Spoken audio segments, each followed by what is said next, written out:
Well, Dr. Oz to the rescue again. He helped save a man who actually collapsed at Newark Airport in New Jersey earlier this week. And this is not the first time he has jumped into action. It was back in 2013 that he helped save a tourist who was hit by a taxi. That happened in Manhattan. And in 2015, he helped to treat two people who were hurt in a crash on a highway in New Jersey. He's quite the superhero. Dr. Oz joining us live this morning to talk more about what happened this week. Good to see you. How are you? How are you? It was a strange. I was actually flying back from Florida. Were you really? Yes. And a gentleman was on a flight with me. We were at baggage claim, and my daughter yelled my name, "Daddy, Daddy."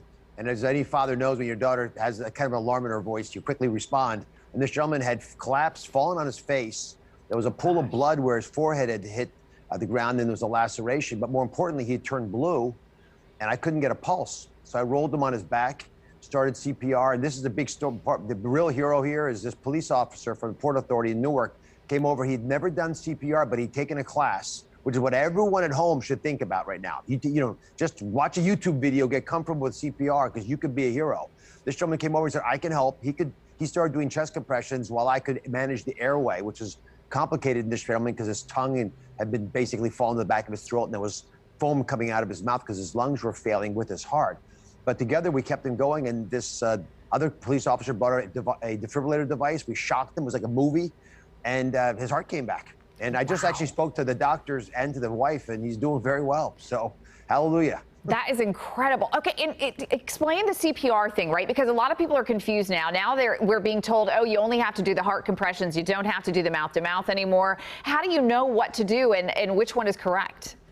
Oh, there's no debate anymore. You just do chest compressions. Okay. Doing the breathing actually hurts the process because it slows you down. Just compress the chest 100 times a minute. Press the sternum down about 2 inches. Really push hard. Forget about the breathing. If you keep the heart moving and the blood moving because the heart's not doing it, you'll save their lives. We'll be able to fix everything else.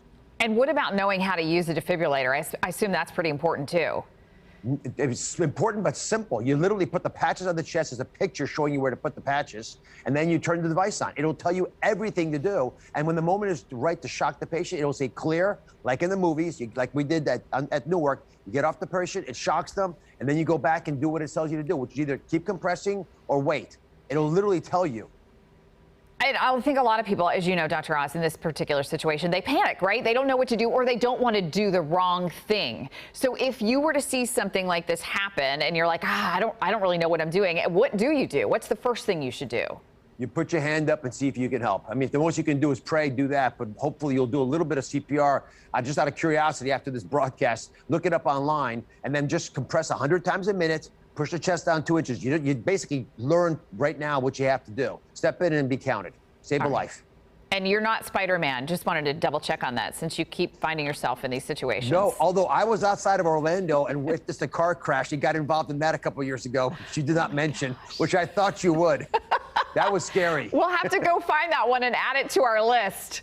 Oh, my gosh. Always in the right place at the right time and doing great work. Dr. Oz, we so appreciate you. Thanks for sharing the story with us. Take care. Good to see you. And remember, you can catch Dr. Oz's show weekdays at 2 o'clock right here only on Fox 35.